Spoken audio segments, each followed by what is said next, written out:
Well, howdy everybody, and welcome back to the farm. Today we're going to finish our discussion about where is Atlantis? This is Volume 3, the third and final chapter. And as we all know, in every great trilogy, the second volume is where the hero reaches their lowest point and discovers some formerly hidden inner strength. And then in Volume 3, they come clawing back to the top. They reclaim their former glory. Well, that's not going to happen in this volume. This is not one of the great trilogies. So, in Volume 3, the discussion about Atlantis is going to kind of just fizzle out. It's just going to dissolve into a long-winded discussion about a bunch of 19th century blowhards with their weird hair and uncomfortable clothing. In their photos, they all look like they're drunk or like they smell like old leather or some sort of petroleum product that they've combed into their hair 6 weeks ago. So, how do you wrap up a whole discussion of Atlantis? Where do we go from our last volume? Today, we're going to be talking about, of course, lemurs. I like the lemma. We're going to be talking a lot about lemurs, unfortunately. And I'm still not sure whether they're cute or creepy. Cute or creepy? That could have been a dating show when I was younger. I would have watched that. A lot of people had that same question about me. I think I'm definitely more on the cute side now. I was creepier when I was young. Or at least I'm just better at hiding it. Maybe that's it. So, if we're going to finish up our discussion of Atlantis, we, of course, have to talk about lemurs. I like the lemma. I like the lemma. I got a lemma in the night. I got a lemma in the day. I catch a lemma on the way. You see, I show you what I like. I like the lemma. I got a lemma in the night. I got a lemma in the day. I catch a lemma on the way. You see, I show you what I like. I got a lemma in the night. I got a lemma in the day. I catch a lemma on the way. And if we're going to talk about lemurs, we have to talk about Madagascar. Not the movie with the really fun soundtrack. I'm talking about the island off the coast of Africa, where these weird primates live. No, not humans. I'm talking about lemurs. I like the lemma. Unfortunately, if we're going to talk about Madagascar and lemurs, we have to talk about a Roman writer named Ovid. Publius Ovidius Naso, who wrote under the reign of Augustus, the first real emperor, right around the time that Jesus was conducting his ministry in the Levant. Over in Italy, we had this guy, Ovid, who wrote a long series of poems that covered a lot of details about the Roman religion, which I've mentioned before is a bizarre and illogical bundle of nonsensical superstitions. And it turns out that in the month of May, Ovid talked about this ritual that was supposed to occur in the middle of May in every household in Rome. And it was the Lemuralia, the ritual of the lemurs. I like the lemma. And so during this ritual, in the middle of the night, the patriarch, the male owner of the household, would try to pacify or appease any angry spirits, ancestral spirits, hanger-on kind of ghosts that lived around the house for whatever reason, the landowner would try to make sure that they were on the family's side and weren't doing any kind of mischief or haunting or scaring people or just being dark spirits in general, bringing bad luck, as they do. And so what the landowner would do is, in the middle of the night, while they were alone, they would wash their hands, make sure their hands were very clean, and then they would take some black beans,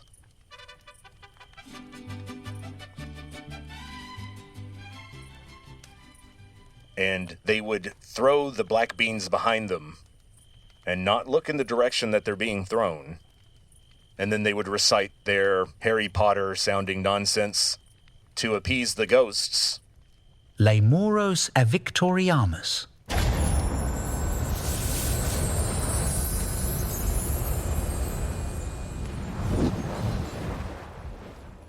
With the offering of the black beans.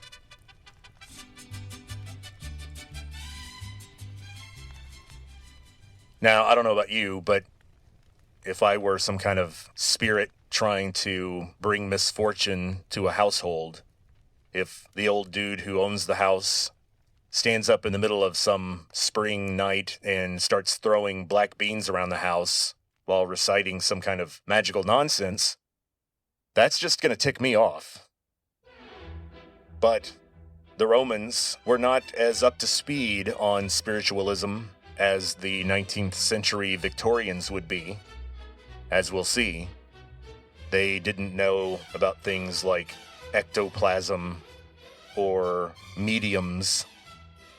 But anyway, so the Romans did the best they could with poems and beans.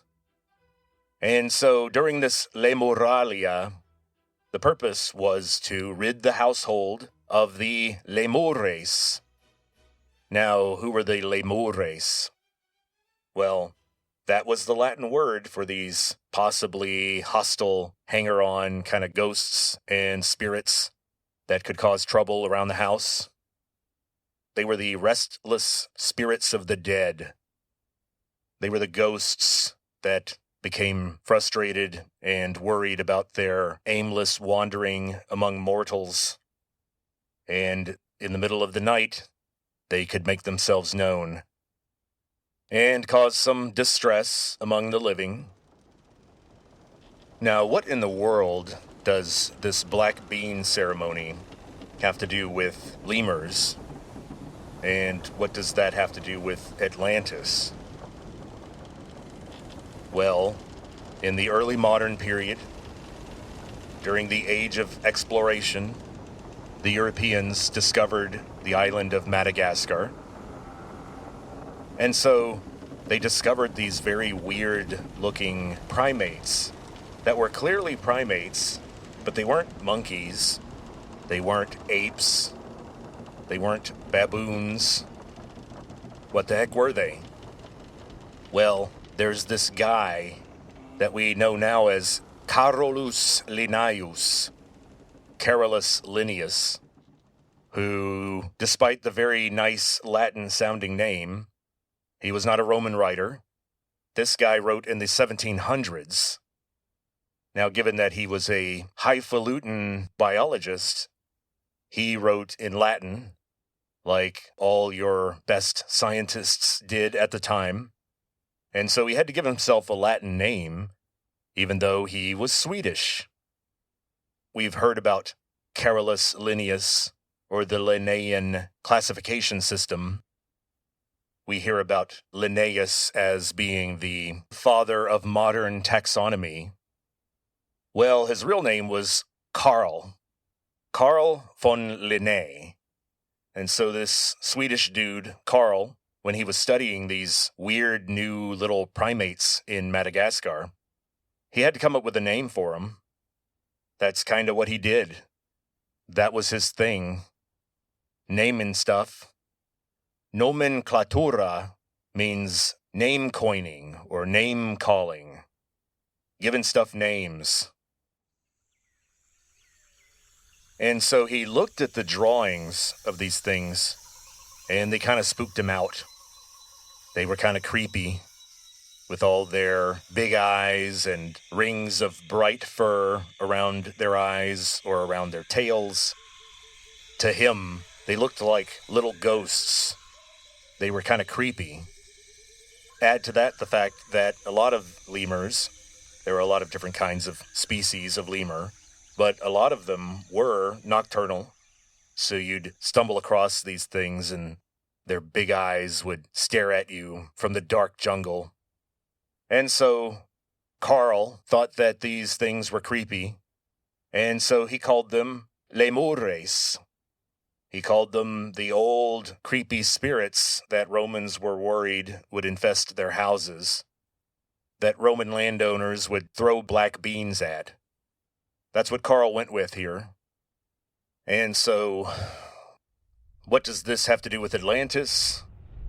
Well, let's zoom forward about 100 years. Then there was this other biologist, Carolus Darwinius. Just kidding.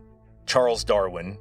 And Charles Darwin proposed that all living things were related.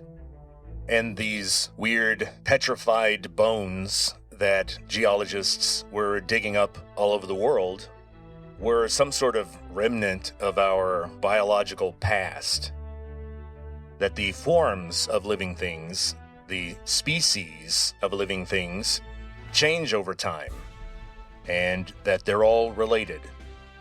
And so, of course, one of the most controversial elements of Darwin's idea was that humans also evolved, and that we were related to other animals somehow.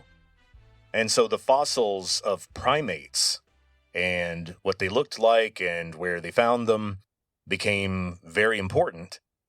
And as the evidence started to pile up that showed that humans probably originated somewhere in Northeast Africa or Southwest Asia, well then, any new fossils, any strangeness that was found in the fossil record in those areas of the world became front-page news in biology. Well, a German biologist named Ernst Haeckel, Haeckel, or H-umlaut-A-C-K-E-L, Ernst Haeckel made a big deal out of the fact that they found lemurs in Madagascar. They also found the fossils of earlier lemur species in Madagascar.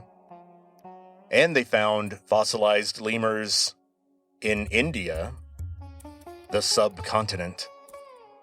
But they didn't find lemur fossils in Africa. And that got them wondering, because Madagascar is pretty close to Africa. Kind of weird that there seems to have been more connection between living things living on the southern tip of India as opposed to this little island off the coast of Africa. And so there was a lot of debate about this. Why did this occur?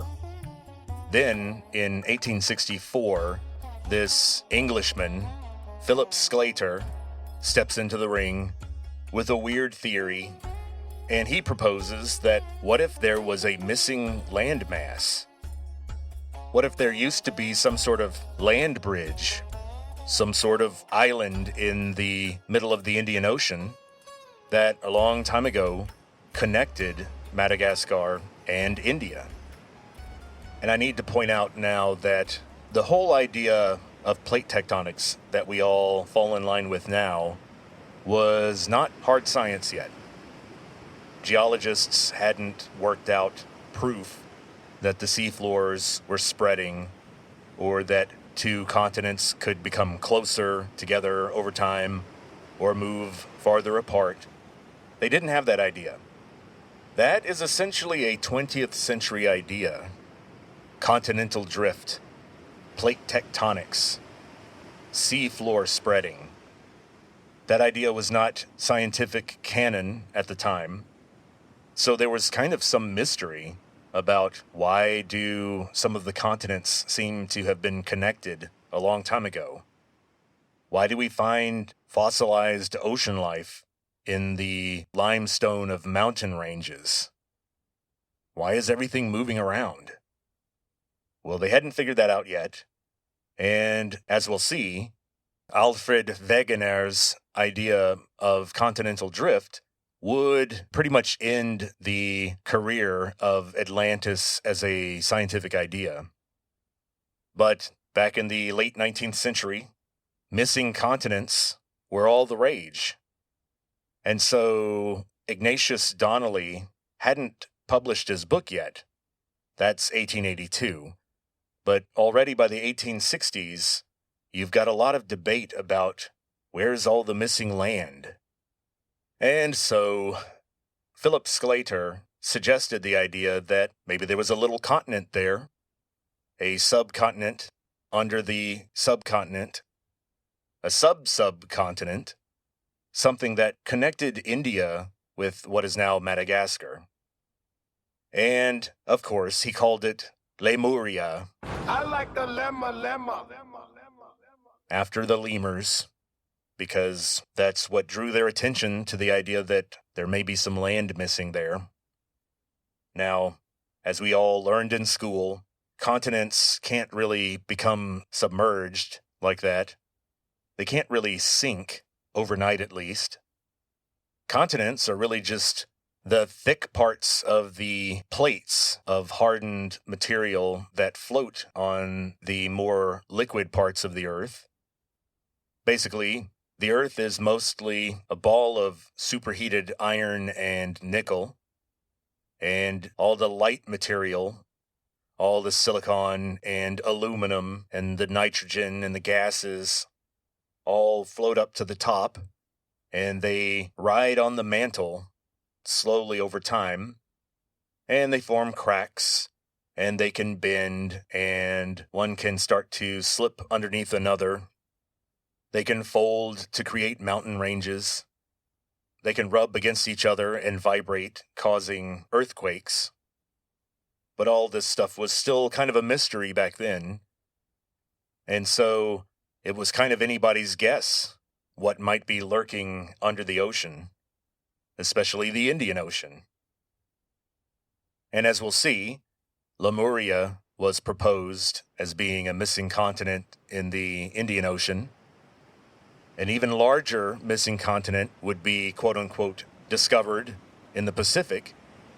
And then, of course, all this talk would lead back to the original, the OG missing continent, Atlantis, in the Atlantic. So all this controversy over lemurs caused our lost continent hunters to turn their attention to the Indian Ocean. And it wasn't just lemurs. There was another problematic primate that raised questions in that region of the world. You see, the early tracers of human evolution started to look, of course, at East Africa for fossils, signs of early humans. But these early paleoanthropologists were thrown off by a group of people that they found in Australia. It started to become clear that the Australian Aboriginal people comprise the oldest continuous human culture on Earth. It looks like they've been around for about 60,000 years. 60,000 years. And now, based on evidence gathered using modern techniques like DNA analysis, anthropologists have reached a consensus that the Australian Aboriginal people settled in Australia from Southeast Asia, in particular, the islands around Papua New Guinea. So, their ancestry came from Africa through South Asia, directly east, and into Southeast Asia, and then into the islands of the Pacific. And they were assisted by this landmass called Sahul, which apparently used to connect a lot of the land north of Australia together, and this made early human migration a lot easier. So there really was a lost continent that explains the Aboriginal people, but it's called Sahul, not Lemuria. But in the late 19th century, when lost continents were all the rage, a lot of people were thinking, well, maybe Lemuria ain't just for lemurs. Maybe Lemuria was actually where the first humans evolved. And then they migrated from Lemuria into East Africa and into India and east to what's now New Guinea and Australia. So, as you can see, these mythical or fantastical sunken continents became the refuge for all sorts of mystical knowledge, all sorts of lost history. I see it as almost a way of amplifying the effect or the damage of the great floods. Not only did they temporarily flood areas where people were living in order to reset civilization, but they literally just swallowed up the greatest of human achievements in water up to those points, so that the achievements of humans were repeatedly drowned away by ocean waters every several thousand years. It's kind of a wild idea, and as I mentioned before, every ocean ended up having its own lost continent. You had Atlantis in the Atlantic, you had Lemuria in the Indian Ocean, and then you had Mu, M-U, that covered about a quarter of the Pacific Ocean.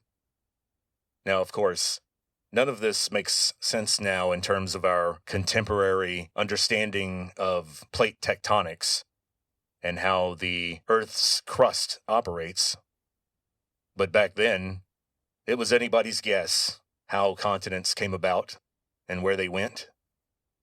Earlier, we talked about this guy, Ignatius Donnelly, in 1882, and he really solidified a lot of the contemporary ideas, or you might say guesses, about Atlantis. But he was just one of many people who were influenced by the geologists and the biologists who were making wild guesses about what was going on under the ocean and what was going on in terms of human origins, the human origin story. Donnelly also had one foot in another great American project of the time, and that is this big 19th century reinterpretation of the past based on a literal interpretation of ancient texts, especially the Bible, and a kind of good old-fashioned American melting pot approach that lumped in all traditions from all over the world. So what Muslim scholars said about something was mixed in with Buddhist scriptures, with Australian Aboriginal folk tales, with Native American temple inscriptions. It all got mixed together. And the world champion of all this at the time was a woman named Helena Petrovna Blavatsky. She was born in the Russian Empire in 1831, but very little about her life is typical or clear. For one thing, she was apparently ethnically Russian and from a well-to-do family, but there is a record of her having a German name, Han von Rothenstern. Throughout her youth, in the mid-19th century, she traveled a lot around Asia to the limits of the Russian Empire, and she was well-educated for a young woman of her time, but she was heavily self-educated. And she dove into a lot of topics that were considered a little shady for a proper lady of her aristocratic birth, she developed an interest in esotericism and mysticism. And like every barely sane person in the past, she immigrated to the United States in 1873. By the early 1870s, she was a full-on firebrand in the spiritualist movement, writing pamphlets, giving talks, and she advertised herself as a spiritual medium. And people were already accusing her of being full of baloney, of being a charlatan. But Madame Blavatsky was not somebody who was super interested in public perception. She saw her role as someone who would change society herself and reclaim and repopularize ancient wisdom based on her personal worldview, which she began to call theosophy.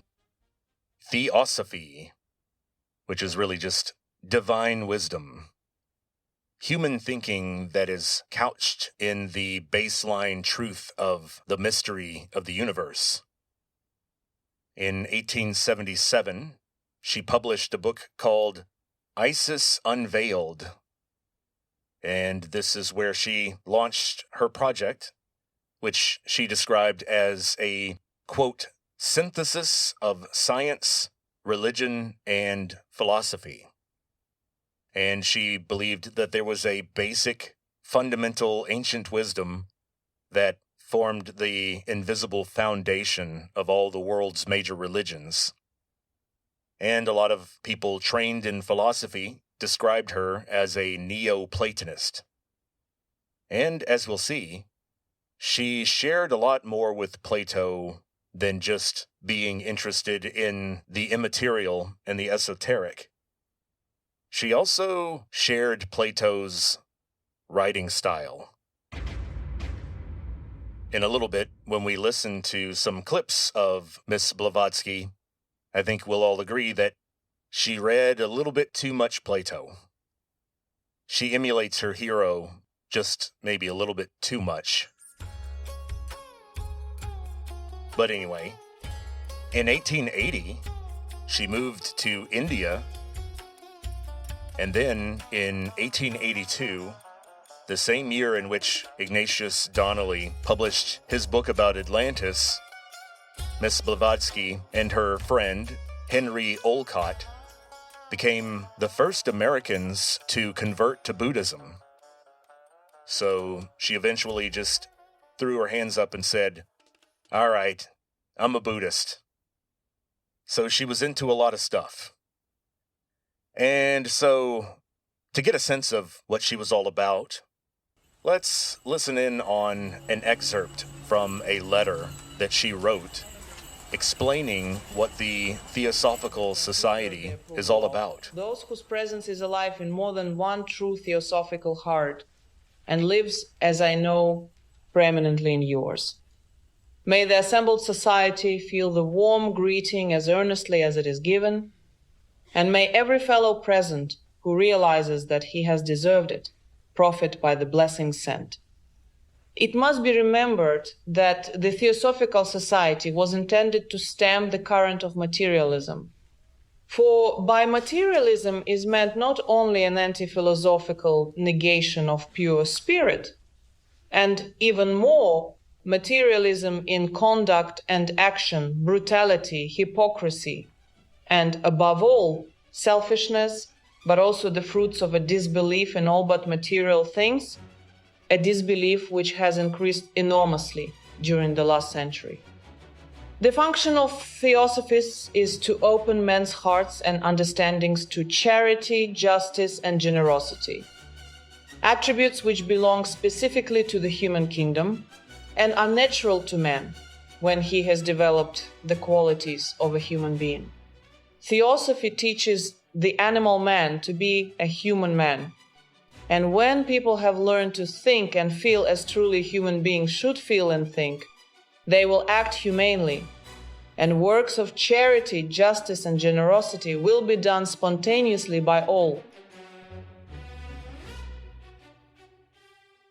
Oh boy.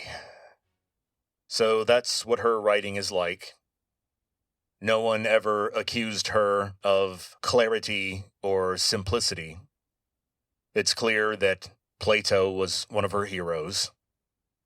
And yes, I actually tried to read some of this stuff in my teenage years. I remember being in Galveston one summer, and I had checked out some library books about lost continents. So I used the magic, the beautiful magic of AI to bring Madame Blavatsky to life. And so let's hear her talk about her stuff, and in particular, where it might intersect with Atlantis. This is just to give you a sense of what her writing is like, and it's kind of a cross between J.R.R. Tolkien and Black's Legal Dictionary. It kind of reads a little bit like the Silmarillion, which is a kind of pseudo-historical concordance that Tolkien wrote as a companion to the Lord of the Rings books. So, let's take a listen. Not even esoteric philosophy can claim to know, except by analogical inference, that which took place before the reappearance of our solar system, and previous to the last Mahapralaya. But it teaches distinctly that after the first geological disturbance in the Earth's axis, which ended in the sweeping down to the bottom of the seas of the whole second continent with its primeval races, of which successive continents Atlantis was the fourth, there came another disturbance by the axis, resuming as rapidly its previous degree of inclination, when the earth was indeed raised once more out of the waters, and as above, so it is below, and vice versa. There were gods on earth in those days. Gods and not men, as we know them now, says the tradition. As will be shown in Book 2, the computation of periods in exoteric Hinduism refers to both the great cosmic and the small terrestrial events and cataclysms, and the same may be shown for names. For instance, Yudhishthira, the first king of the Sesha, who opens the Kali Yuga era, which must last 432,000 years, an actual king and man who lived in the year 3102 BC, applies also, name and all, to the great deluge at the time of the first sinking of Atlantis. He is the Yudhishthira, born on the mountain of the 100 peaks at the extremity of the world, beyond which nobody can go, and immediately after the flood. We know of no flood in 3102 BC, not even that of Noah. For, agreeably with Judeo-Christian chronology, it took place in 2349 BC. What you talking about, Blavatsky? That's right, folks. If you go to listen to Madame Blavatsky, you better bring your hip waders, or at least some high boots, because she lays it on thick. She doesn't hold back. You're going to be buried in that esoteric wisdom, whether you like it or not. So, let's listen to some of her writings in relation to Lemuria. How does she mention Lemuria in her theosophical system? Now Krishna, who lived 5,000 years ago, and Narada, who is found reborn in every cycle or race besides Garuda, the symbol esoterically of the great cycle, show the allegory. Though the Magas in the Bhavishya Purana are credited with living in Sakadvipa in the day of Krishna's son, yet the last of it, Plato's Atlantis, had perished 6,000 years before. The earliest pioneers of the fourth race were not Atlanteans, nor yet the human Asuras and the Rakshasas, which they became later. In those days, large portions of the future continent of Atlantis were yet part and parcel of the ocean floors. Lemuria, I like the lemma. as we have called the continent of the third race, was then a gigantic land I like the lemma.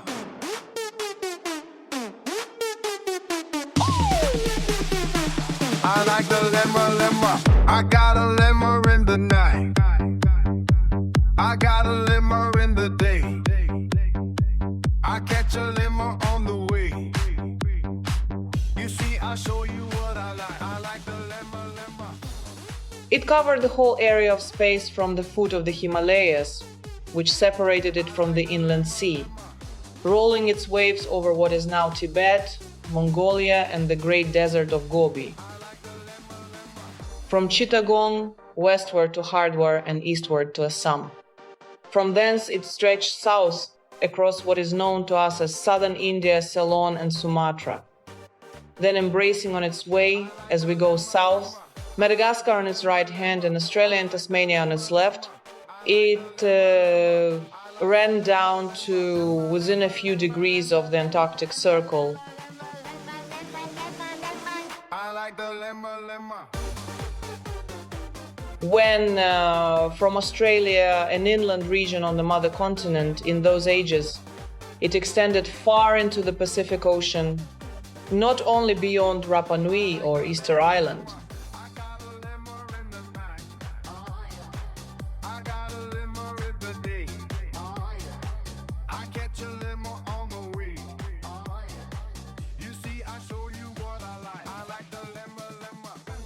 This primeval civilization did not, as one may think, immediately follow their physiological transformation. Between the final evolution and the first city built, many hundred thousands of years had passed. Yet, we find the Lemurians in their sixth subrace building their first rock cities out of stone and lava. One of such great cities of primitive structure was built entirely of lava, some 30 miles west from where Easter Island now stretches its narrow piece of sterile ground, and was entirely destroyed by a series of volcanic eruptions. The oldest remains of Cyclopean buildings were all the handiwork of the Lemurians of the last subraces.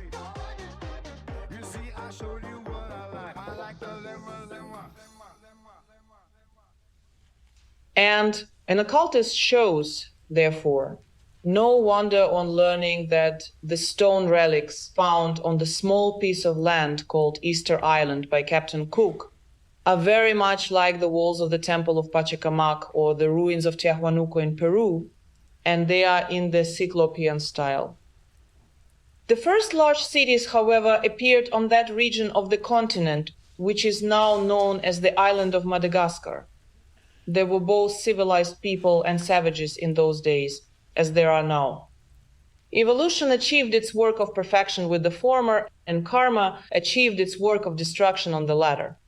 The Australians and their like are the descendants of those who, instead of vivifying the spark dropped into them by the flames, rather extinguished it by long generations of bestiality. The Aryan nations could trace their descent through the Atlanteans from the more spiritual races of the Lemurians, in whom the sons of wisdom had personally incarnated. Yeah. So imagine hundreds of pages of that. That's what I call a good old-fashioned information dump. That's kind of how people talk at the beginning of a Christopher Nolan movie. But unfortunately, for the lost continent hunters all over the world, their fantasies were crushed by the least fun people in the world. Geologists. These buttoned-down nerds settled the issue. They discovered and proved seafloor spreading, showing that, for example, North America and Europe are a few centimeters farther apart every year. They showed how this expansion in the Atlantic is causing tension and contraction in the Pacific.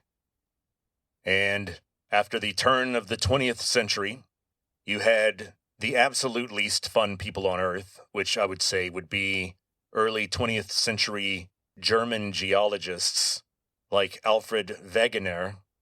They had zero chill, and they put their foot down and crushed everyone's dream of a lost continent, showing that that whole concept was kind of impossible. So, lost continents became a very 19th century thing. Now, in our time, we act like we know a lot about the ocean floor, but we still just have some very spare topographical maps of the ocean floor. And even in the 21st century, strangely enough, some of these areas are still censored, kind of extra blurry on Google Earth. And if you want to know why that might be, check out my series called Meet the Aliens. In fact, even today, in 2026, we have explored far less of the ocean floor here on Earth than we have of the moon's surface. So we know more about the moon than we do about the ocean floor. So yes, I'm saying that we probably have some alien bases on the ocean floor. These 2-kilometer-wide hamburger-shaped facilities. But I'm saying that there's no Atlantis down there. There are no lost continents that sank under the ocean during a great flood. So is the whole Atlantis thing just a big fantasy? Is it all just based on Plato and people who want to emulate him? Were they just world building for their political allegories? Is Atlantis just a complete fantasy? I mean, this podcast series is called Where is Atlantis? So, where is Atlantis? Really? Really? Is there one? I think there are 2 candidate locations that may actually be connected to the account that Plato received and transmitted. But of course, I'm going to argue that it's a garbled account. It's a case of broken telephone. In other words, there is no place on Earth that fits this exact description. But I think that there are some places and events in and around the Mediterranean that may have contributed to the account that Plato's ancestor Solon received in Egypt. First off, we have to talk about those muddy shoals that apparently sailors would encounter west of the Pillars of Hercules. And this phenomenon has been well known, and it has a name. They call it the Sargasso Sea. And it's named after this stuff called sargassum, which is a kind of brown algae, a floating brown algae that can form mats, and it can become a habitat for insects and even birds. So I can imagine that sailors a long time ago, Bronze Age sailors who dared to venture west of the Pillars of Hercules, who dared to leave the Mediterranean, and didn't do what sailors did back then, which is to cling for dear life to the coastlines, either closely following the coast north to wrap around Spain and past Portugal and up into northern Europe. This was, for example, one way that the metal tin made its way from Britain down into the Mediterranean. Or the pilot of the ship would turn south and cling very closely to the shoreline of Africa, and they would usually try to reach the Gold Coast region. But if you headed directly out into the open water, the best thing you could find, other than being devoured by a storm or a sea monster, or just wasting away from starvation or thirst, One outcome would be to find yourself trapped in a drifting sea of brown algae. I think these were the muddy shoals that were talked about in the story. And I could see how a freaked out sailor might think this is the remnant of some lost land that sank below the ocean. Now, is that all there is to it? I don't think so. I think there's another event, another place, that contributed to the story that Solon heard. And this was a place that was close to the quote-unquote Pillars of Hercules. But this was another set of pillars. There was a geologic formation in southern Greece that was also referred to as the Pillars of Hercules. And they opened onto the Aegean, not to the Atlantic Ocean. And I think that some of the description of the island and the powerful kingdom of Atlantis and its sudden destruction is a memory of a civilization, a powerful city-state that developed on the Aegean island called Santorini. Now, Santorini is a volcanic island in the Aegean.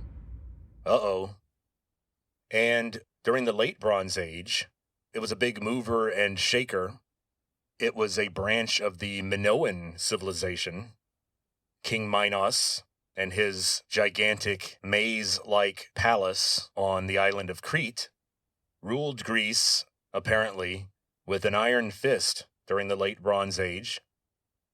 And the Bronze Age collapse collected and amplified a lot of stories about the Greek-speaking people throwing off the yoke of the power of Minos. Now, this island kingdom on Santorini didn't make it to the Bronze Age collapse because it was suddenly destroyed by a volcanic eruption around 1600 BC. There we go with those volcanoes again. Now, in my series on the Bronze Age collapse, I make a big deal about this Hekla volcano that erupted sometime in the 1100s in Iceland, which caused worldwide problems for decades. But this eruption of the volcano under the island of Santorini, which destroyed most of the island, suddenly happened around 1600 BC.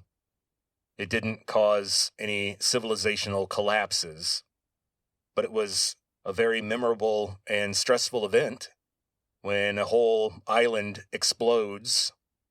That's something that people are going to remember. And sure enough, after the explosion of the island, it left an unusual pattern of concentric rings of land alternating with the Mediterranean. And it seems to me that during the Bronze Age collapse, when all the folk tales and rumors were being compiled, the memory of this sudden destruction of this powerful island kingdom in the Bronze Age became garbled and confused and exaggerated. So, as you may have already noticed, my theory about Atlantis is that it's a kind of chimera myth.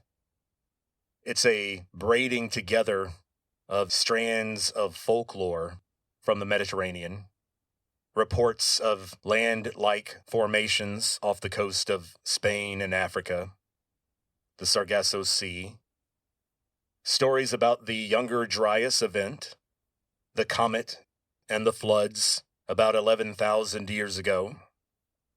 Then stories about the explosion on the island of Santorini, combined with a lot of dramatic stories that were compiled during the Bronze Age collapse, and maybe even some rumors about the Americas, about the idea that, hey guys, there's a lot of land and a lot of people across that Western Ocean. It was almost, maybe, a collective unconscious understanding that there was a lot of cool stuff way out west. Stuff the old world was not consciously aware of. But in the distant past, maybe, they had been influenced by. So, that's my take on Atlantis. Sorry it's not super exciting. I just thought that it's a subject and a name that comes up a lot in the world of conspiracies. So, I might as well trot out some information about it.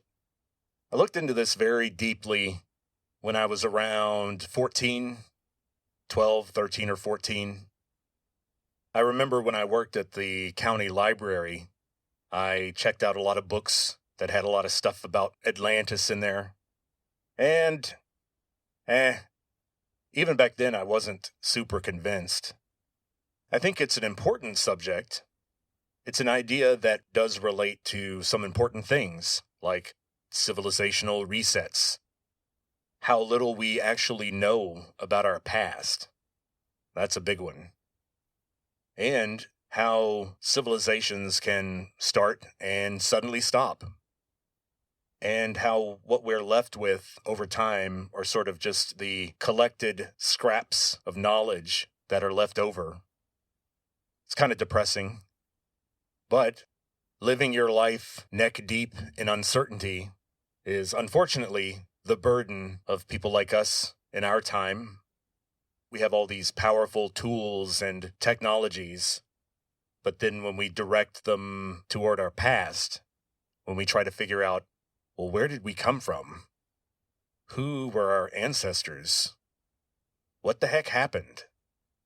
We get very frustrated because despite all of our 4K computer screens and our speed of light communication, sometimes we still we got nothing. There's nothing to be found. There's some silly paragraphs written by some philosopher thousands of years ago, and that's the best we have to go on. And that's kind of a downer. But that's why it's so important to question all the information that we do have. Because we know it's incomplete. We know it's biased. And because of that, it's easy to develop a kind of extreme skepticism where no matter what you read, your response is, okay, cool story, bro. What else you got? And you start questioning everything. And eventually, you might even start to question the basic assumptions of reality itself, including the shape of the Earth.